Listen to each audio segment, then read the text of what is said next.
नमस्कार, KP news 24/7 में आपका स्वागत है। मैं हूं अश्विनी आपके साथ। आइए एक नजर डालते हैं आज की सुर्खियों पर। असम में राहुल गांधी पर भाजपा कार्यकर्ताओं द्वारा हमले की कोशिश, जिला कांग्रेस ने किया विरोध प्रदर्शन। 26 जनवरी को भारत के संविधान को घर घर पहुंचाने के दिन के रूप में मनाने का अनुरोध। पीएसआई घोटाले की जांच कर रहे पैनल ने कर्नाटक सरकार को रिपोर्ट सौंपी। कर्नाटक शबरी के बेरों को अयोध्या ले जाएंगी शोभा करंदलाजे ने कहा।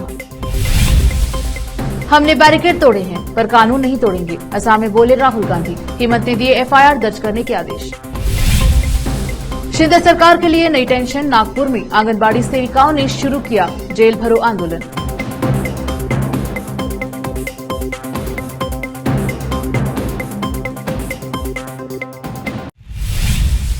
अब समाचार विस्तार से। असम में राहुल गांधी पर भाजपा कार्यकर्ताओं द्वारा हमले की कोशिश की निंदा करने के लिए बीदर जिला कांग्रेस द्वारा शहर के अंबेडकर सर्कल पर एक विशाल विरोध प्रदर्शन किया गया। यह प्रदर्शन जिला कांग्रेस समिति के अध्यक्ष बसवराज जापशेट्टी के नेतृत्व में किया गया। इस मौके पर कांग्रेस के नेता अमृतराव चिमकोड़, बसवराज बुल्डा, परवेज एहसान कमाल, संजय जागीरदार सहित अन्य कई नेता शामिल रहकर केंद्र सरकार और भाजपा के खिलाफ नारेबाजी की गई। इस प्रदर्शन के कारण कुछ देरी के लिए यातायात में बाधा आई। कैमरामैन पप्पू राज का कवरेज। राहुल गांधी मेले ದುಷ್ಕರ್ಮಿಗಳು ಮಾಡಿದಂತ ಹಲ್ಲೆಯನ್ನು ಸಂಪೂರ್ಣವಾಗಿ ಖಂಡಿಸುತ್ತದೆ। ಏಕೆಂದರೆ ಬಾಬಾ ಸಾಹೇಬ್ ಅಂಬೇಡ್ಕರ್ ಅವರು ಸಂವಿಧಾನದಲ್ಲಿ ಹಕ್ಕನ್ನು ಕೊಟ್ಟಿದ್ದಾರೆ, right to speak, right to protest. ಆ ಸಂವಿಧಾನದ ಅಡಿಯಲ್ಲಿ ರಾಹುಲ್ ಗಾಂಧಿಯವರು ದೇಶ ತುಂಬ ಸಂತೋಷವಾಗಿದ್ದಾರೆ। ಜನರಿಗೆ ನಿಜವಾದ ಸಂಗತಿ ಸರ್ಕಾರದ ಎಲ್ಲ ಹೇಯ ಕೃತ್ಯಗಳ ಬಗ್ಗೆ ತಿಳಿಸ್ತಾ ಇದ್ದಾರೆ। ಇದನ್ನು ಸಹಿಸಲಾರದೇನೆ ಆಸಾಮಿನ ಮುಖ್ಯಮಂತ್ರಿ ಪ್ರಚೋದನೆ ಮೇಲೆ ಕೆಲವು ಗುಂಡಾಗಳು ಬಂದು ಹಲ್ಲೆ ಮಾಡಿವೆ। ಇದು ಕಾನೂನು ಬಾಹಿರವಾದಂಥ ಸಂವಿಧಾನಿಕವಾದಂಥ ಇದೆ। ಇದನ್ನು ಇಡೀ ದೇಶದ ಜನ ಖಂಡಿಸಬೇಕಂತ ಹೇಳಿ ನಮ್ಮ ಮುಖಾಂತರ ನಾನು ಪ್ರಾರ್ಥನೆಯನ್ನು ಸಲ್ಲಿಸುತ್ತೇನೆ। 26 जनवरी संविधान निर्माता बाबा साहेब डॉक्टर BR अम्बेडकर ने भारतीय संविधान के कार्यान्वयन के दिन को समर्पित किया। कर्नाटक दलित संघर्ष समिति जिला शाखा बीदर की ओर से आज जिला कलेक्टर के माध्यम से मुख्यमंत्री को एक अनुरोध प्रस्तुत किया गया, जिसमें राज्य सरकार से इस दिन को भारत के संविधान को घर घर पहुंचाने के दिन के रूप में मनाने का आग्रह किया गया। इस अवसर पर प्रदेश उपाध्यक्ष राजकुमार मूल भारती, बसवराज मिठारे, तिप्पन्ना करंजे, अनिल गंजकर, संतोष एनाकुरे, नरसिंह डोडी उपस्थित रहे। विशेष संवाददाता की report. Police sub inspector PSI भर्ती घोटाले की जांच के लिए गठित न्यायमूर्ति बी वीरप्पा समिति ने सोमवार को सरकार को अपनी रिपोर्ट सौंपी, जिसमें सीआईडी द्वारा आगे की जांच की सिफारिश की गई है। न्यायमूर्ति वीरप्पा, जो कि कर्नाटक उच्च न्यायालय के सेवानिवृत्त न्यायाधीश हैं, उन्होंने मुख्यमंत्री सिद्धरामैया को सीलबंद लिफाफे में 471 पेज की रिपोर्ट सौंपी। रिपोर्ट में उन्होंने पुलिस और जनप्रतिनिधियों की गंभीर चूक की ओर इशारा किया है। रिपोर्ट में किसी नाम विशेषकर जनप्रतिनिधियों का उल्लेख है या नहीं, इसका पता विधानमंडल में चर्चा के लिए रखे जाने के बाद चलेगा। रिपोर्ट को चर्चा के लिए कैबिनेट के समक्ष रखा जाएगा और बाद में आगे की कार्यवाही के लिए मंजूरी पाने के लिए विधानसभा और परिषद में पेश किया जाएगा। क्योंकि यह एक आपराधिक अपराध है जिसकी जांच एक स्वतंत्र न्यायिक आयोग द्वारा की गई। रिपोर्ट अंतिम है और किसी अन्य अभियोजन आयोग के गठन की कोई आवश्यकता नहीं है। सीआईडी को अब रिपोर्ट के निष्कर्षों पर अदालत के समक्ष एक अतिरिक्त आरोप पत्र दाखिल करना होगा। इस घोटाले ने मुख्यमंत्री बसवराज बोम्मई के नेतृत्व वाली भाजपा सरकार को परेशान कर दिया था और कांग्रेस ने सरकार के भीतर कुछ नेताओं की संलिप्तता का आरोप लगाया था। सीआईडी ने अमृतपाल समेत 110 आरोपियों के खिलाफ एफआईआर दर्ज की थी। 52 उम्मीदवारों के खिलाफ भी मामले दर्ज किए गए, जिन्हें भविष्य में किसी भी परीक्षा में शामिल होने से रोका गया।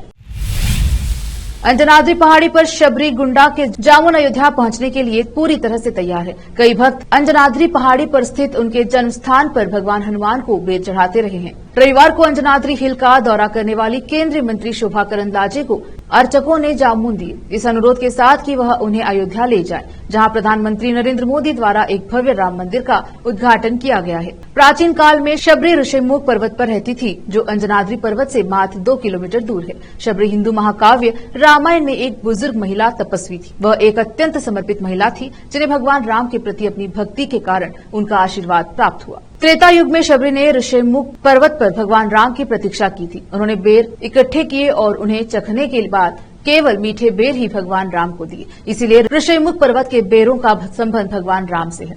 अयोध्या में राम मंदिर की प्राण प्रतिष्ठा के दिन सोमवार को अंजनाद्री पहाड़ी पर हजारों श्रद्धालु उमड़े। आने वाले कई भक्तों ने हनुमान के दर्शन किए और पहाड़ी पर राम नाम जाप और भजन किए।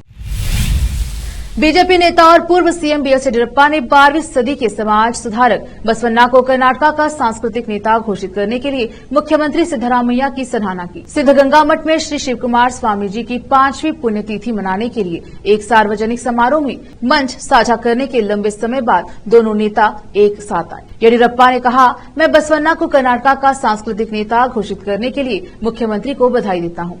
हालांकि उन्होंने सिद्धरामैया और उनके कैबिनेट सहयोगियों को सलाह दी कि वे किसी विशेष समुदाय को खुश न करें, बल्कि सभी समुदायों को सरकारी अनुदान समान रूप से वितरित करें। किसी भी धर्म को संभवतः हिंदुओं की तरह बाहरी लोगों के इतने हमलों का सामना नहीं करना पड़ा। मैं हिंदू धर्म के सार को अहिंसा में बनाए रखने के लिए धार्मिक प्रमुखों को बधाई देता हूँ। रुकते हैं छोटे से ब्रेक के लिए, जल्द लौटेंगे ब्रेक के बाद।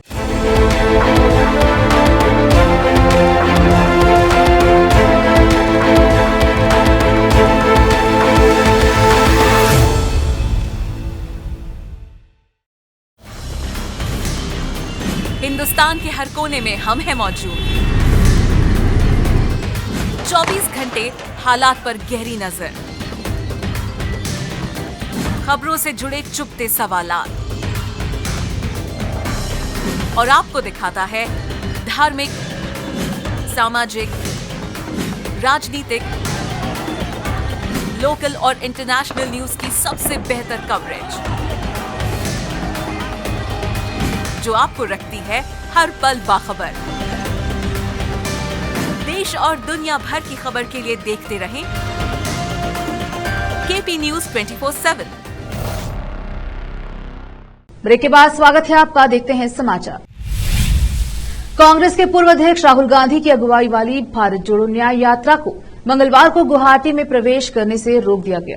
यात्रा को रोके जाने के बाद कांग्रेस के कार्यकर्ता उग्र हो गए और उन्होंने विरोध प्रदर्शन करते हुए वहां लगाए गए बैरिकेड्स को तोड़ दिया। कांग्रेस कार्यकर्ताओं ने विरोध प्रदर्शन के दौरान जमकर नारेबाजी भी की। कांग्रेस समर्थकों को आगे बढ़ने से रोकने के लिए पुलिस को बल प्रयोग करना पड़ा। मुख्यमंत्री हेमंत बिस्वा शर्मा ने बवाल होने के बाद गुवाहाटी में ट्रैफिक जाम का आरोप लगाते हुए राहुल गांधी पर एफआईआर दर्ज करने का आदेश दिया। राहुल गांधी ने इस मौके पर लोगों को संबोधित करते हुए कहा, बजरंग दल इसी रास्ते से गया था। इसी रूट पर बीजेपी अध्यक्ष जेपी नड्डा की रैली भी हुई। यहाँ एक बैरिकेड था, हमने बैरिकेड तोड़ दिया, लेकिन हम कानून नहीं तोड़ेंगे। हमें कमजोर मत समझिए, यह कांग्रेस के कार्यकर्ताओं की ताकत है। असम के लोगों को दबाया जा रहा है। छात्रों के साथ मेरी बातचीत रद्द कर दी गई है। अधिकारियों से कहा गया कि मुझे छात्रों से न मिलने दिया जाए। इसके बावजूद वे मुझसे मिलने के लिए बाहर आए। मेरा मैसेज है कि कांग्रेस कार्यकर्ता बीजेपी और आरएसएस से नहीं डरते। राहुल गांधी ने कहा, मैं जानता हूं कि अधिकारियों को अपना कर्तव्य निभाने के लिए कहा जा रहा है, लेकिन न्याय होना चाहिए। हम यहाँ आपसे लड़ने नहीं आए हैं, हम आपसे प्यार करते हैं। हम यहाँ असम के सबसे भ्रष्ट सीएम हेमंत बिस्वा शर्मा से लड़ने के लिए आए हैं। इससे पहले खानापुर में गुवाहाटी चौक पर भारी भीड़ जमा हो गई और ढोल नगाड़ों के साथ राहुल गांधी का स्वागत किया गया। असम कांग्रेस के प्रभारी जितेंद्र सिंह ने कहा, बैरिकेड्स तोड़कर हमने जीत हासिल की है। सोमवार को मेघालय में प्रवेश करने के बाद इस हिस्से में यात्रा अपने अंतिम चरण के लिए असम लौटी, जो राज्य के सबसे बड़े शहर गुवाहाटी के बाहरी इलाके से होकर गुजरनी है। असम में यात्रा बृहस्पतिवार तक रहेगी। कुछ दिनों पहले तक मराठा आंदोलन कार्यकर्ताओं का गुस्सा झेल रहे महाराष्ट्र के सीएम एकनाथ शिंदे के लिए नई समस्या खड़ी हो गई है। राज्य की आंगनबाड़ी सेविकाओं 4 दिसंबर से अनिश्चितकालीन हड़ताल का ऐलान किया था। हालांकि अब मांगों को पूरा न होते देखकर आंगनबाड़ी सेविकाओं ने मंगलवार को नागपुर में जेल भरो आंदोलन शुरू किया है।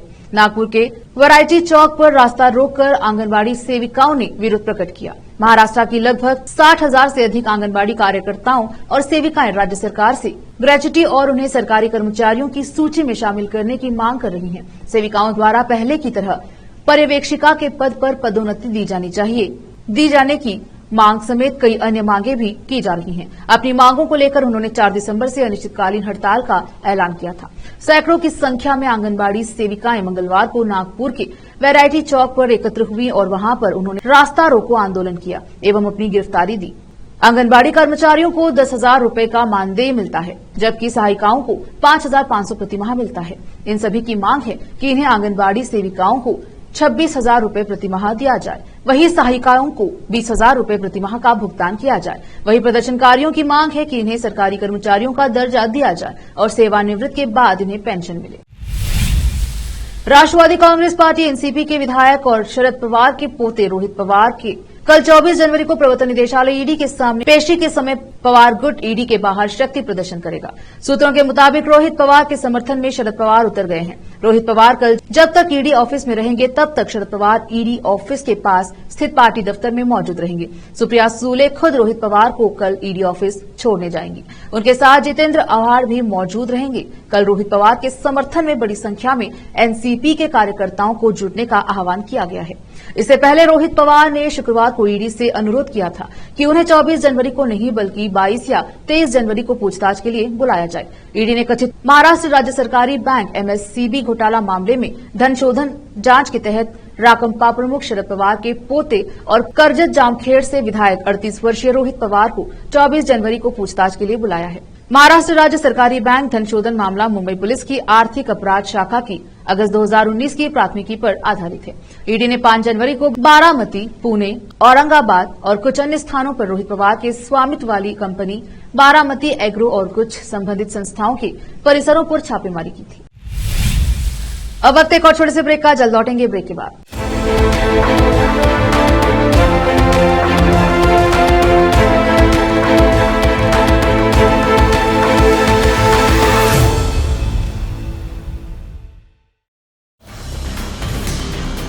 हिंदुस्तान के हर कोने में हम हैं मौजूद। 24 घंटे हालात पर गहरी नजर, खबरों से जुड़े चुपते सवालात और आपको दिखाता है धार्मिक, सामाजिक, राजनीतिक, लोकल और इंटरनेशनल न्यूज की सबसे बेहतर कवरेज जो आपको रखती है हर पल बाखबर। देश और दुनिया भर की खबर के लिए देखते रहें केपी न्यूज 24/7। ब्रेक के बाद स्वागत है आपका, देखते हैं समाचार। प्रधानमंत्री नरेंद्र मोदी ने आज नेताजी सुभाष चंद्र बोस और शिवसेना के संस्थापक बाला साहब ठाकरे को श्रद्धांजलि अर्पित की। आज इन दो महान हस्तियों की जयंती है। बता दें कि आज नेताजी की जयंती को पराक्रम दिवस के रूप में भी मनाया जा रहा है। आज शाम को पीएम मोदी लाल किले में पराक्रम दिवस समारोह में शामिल होंगे। इस अवसर पर पुरालेखों की प्रदर्शनियां, दुर्लभ तस्वीरें और दस्तावेज प्रदर्शित की जाएंगी, जिनसे नेताजी और आजाद हिंद फौज की उल्लेखनीय यात्रा का परिचय मिलेगा। वहीं बाला साहेब ठाकरे की जयंती भी आज 23 जनवरी को ही है। उन्होंने 1966 में शिवसेना की स्थापना की थी। आज बाला साहेब की मृत्यु के बाद उनके पुत्र उद्धव ठाकरे पार्टी की कमान संभाल रहे हैं। पीएम मोदी ने पराक्रम दिवस के अवसर पर महान स्वतंत्रता सेनानी नेताजी सुभाष चंद्र बोस को श्रद्धांजलि अर्पित की। इस मौके पर उन्होंने कहा कि देश की स्वतंत्रता के लिए नेताजी का अटूट समर्पण आज भी प्रेरित करता है। सरकार ने साल 2021 में नेताजी सुभाष चंद्र बोस के जन्मदिन 23 जनवरी को पराक्रम दिवस के रूप में मनाने की घोषणा की थी। इसके साथ ही पीएम मोदी ने एक्स पर के एक पोस्ट में कहा कि पराक्रम दिवस पर भारत के लोगों को बधाई। आज नेताजी सुभाष चंद्र बोस की जयंती पर हम उनके जीवन और साहस का सम्मान करते हैं। हमारे देश की स्वतंत्रता के लिए उनका अटूट समर्पण आज भी प्रेरित करता है। लोकसभा चुनाव की लहर शुरू होने में अब कुछ ही समय बचा हुआ है। हालांकि अब तक विपक्षी दलों के गठबंधन इंडिया के बीच सीट शेयरिंग को लेकर चर्चा फाइनल नहीं हो पाई है। महाराष्ट्र, बंगाल, पंजाब समेत विभिन्न राज्यों में सीट शेयरिंग को लेकर पेंच फंसा हुआ है। इसी बीच पश्चिम बंगाल के सीएम और तृणमूल कांग्रेस की प्रमुख ममता बनर्जी ने कांग्रेस पार्टी को बड़ी नसीहत दी है। उन्होंने साफ बताया है कि कांग्रेस को कितनी सीटों पर चुनाव लड़ना चाहिए। ममता बनर्जी ने कहा है कि भाजपा के खिलाफ कुछ विशेष क्षेत्रों में लड़ाई का नेतृत्व क्षेत्रीय नेताओं द्वारा किया जाना चाहिए। उन्होंने सुझाव दिया कि कांग्रेस स्वतंत्र रूप से 300 लोकसभा सीट पर चुनाव लड़ सकती है। ममता बनर्जी ने यह भी दावा किया कि तृणमूल कांग्रेस की तरह भाजपा को सीधी टक्कर कोई अन्य नहीं दे रहा है। कोलकाता में आयोजित एक रैली को संबोधित करते हुए ममता ने कहा कि कुछ विशेष क्षेत्रों में क्षेत्रीय दलों के लिए छोड़ दिया जाना चाहिए। कांग्रेस अकेले 300 लोकसभा सीट पर लड़ सकती है और मैं उनकी मदद करूंगी। मैं उन सीट पर चुनाव नहीं लड़ूंगी, लेकिन मैं अपनी बात पर अड़े हुए हूं। बिना नाम लिए ममता ने राज्य में सीट बंटवारे को लेकर बातचीत में देरी के लिए कांग्रेस की आलोचना भी की है। अमेरिका में लगातार फायरिंग की घटनाएं सामने आ रही हैं। ताजा मामले में एक ही परिवार 8 लोगों पर फायरिंग कर मौत के घाट उतारा गया। बताया जा रहा है कि बाद में संदिग्ध हमलावर ने खुद को भी गोली मार ली, जिससे उसकी मौके पर ही मौत हो गई। जानकारी के अनुसार शिकागो में 8 लोगों की हत्या के संदिग्ध ने टेक्सास में खुद को गोली मार ली, जिससे उसकी मौत हो गई। पुलिस ने सोमवार देर रात यह जानकारी दी। टेक्सास में मेडिना काउंटी शरीफ कार्यालय ने फेसबुक पर जानकारी दी कि एजेंसी को शिकागो में हुई 8 लोगों की हत्या के एक संदिग्ध व्यक्ति के बारे में एक फोन कॉल से पता चला। इसके बाद एक गैस स्टेशन पर नेंस और विभिन्न एजेंसियों के पुलिसकर्मियों के बीच गतिरोध हुआ और संदिग्ध ने खुद को गोली मार ली। इसी बीच खबर है कि अमेरिका के शिकागो उपनगर में बीते रविवार यानी 21 जनवरी को 3 अलग अलग जगहों पर कुल 8 लोगों की हत्या कर दी गई। इस घटना पर इलिनॉइस प्रांत के पुलिस अधिकारियों ने जानकारी दी थी कि एक ही आदमी ने 8 लोगों की हत्या की। इजरायल और हमास के बीच जंग जारी है। इसी बीच इजरायली सेना ने दावा किया है कि दक्षिणी गाजा में हमास के साथ जंग के बीच उसके 10 जवानों की ताजा हमले में मौत हो गई है। इजरायली सेना के अनुसार हमास ने पलटवार किया है। यही कारण है कि जंग के दौरान एक जोरदार ब्लास्ट हुआ। इसकी चपेट में इजरायल के कई सैनिक आ गए हैं। यह ब्लास्ट इतना जबरदस्त था कि 2 इमारतों में भी इस ब्लास्ट की चपेट में आने से तबाह हो गई। वहीं इजरायल की आर्मी के एक टेंट पर हमास ने आरपीजी से अटैक किया। इस तरह इन 2 हमलों में इजरायल के कुल 10 सैनिकों की मारे जाने की खबर है। अब तक इस जंग में इजरायल के 208 सैनिक मारे जा चुके हैं। इजरायल की आर्मी का कहना है कि हमास का यह हमला 3 महीने की जंग में यह सबसे घातक हमलों में से एक था। इसमें 10 सैनिक मारे गए। यह जंग 7 अक्टूबर को इजरायल में हमास के हमले के बाद शुरू हुई थी। इजरायली मीडिया का कहना है कि सैनिक सोमवार को मध्य गाजा में 2 घरों को ध्वस्त करने के लिए विस्फोटक तैयार कर रहे थे। तभी एक आतंकवादी ने पास के एक टैंक पर रॉकेट चालित ग्रेनेड दागा। विस्फोट से विस्फोटकों का विस्फोट हुआ। गौरतलब है कि एक और इजरायल और हमास में जोरदार जंग जारी है। वार और पलटवार के कारण यह जंग खतरनाक दौर में है। इसी बीच इजरायल की ओर से कुछ समय के लिए जंग रोकने के संबंध में एक प्रस्ताव हमास को भेजा गया। इजरायल और हमास में जंग के बीच बड़ी खबर यह है कि इजरायल फिलहाल जंग रोकने के लिए सहमत हो गया है। इसके लिए हमास को एक प्रस्ताव भेजा गया। इस प्रस्ताव में बंधकों से जुड़ी बड़ी शर्त रखी गई है। फिर से एक नजर आज की सुर्खियों पर। असम में राहुल गांधी पर भाजपा कार्यकर्ताओं द्वारा हमले की कोशिश। जिला कांग्रेस ने किया विरोध प्रदर्शन। 26 जनवरी को भारत के संविधान को घर घर पहुंचाने के दिन के रूप में मनाने का अनुरोध। पीएसआई घोटाले की जांच कर रहे पैनल ने कर्नाटक सरकार को रिपोर्ट सौंपी। कर्नाटक शबरी के बेरों को अयोध्या ले जाएंगी शोभा करंदाजे ने कहा। हमने बैरिकेड तोड़े हैं पर कानून नहीं तोड़ेंगे, असम में बोले राहुल गांधी। कीमत ने दिए एफआईआर दर्ज करने के आदेश। शिंदे सरकार के लिए नई टेंशन। नागपुर में आंगनबाड़ी सेविकाओं ने शुरू किया जेल भरो आंदोलन।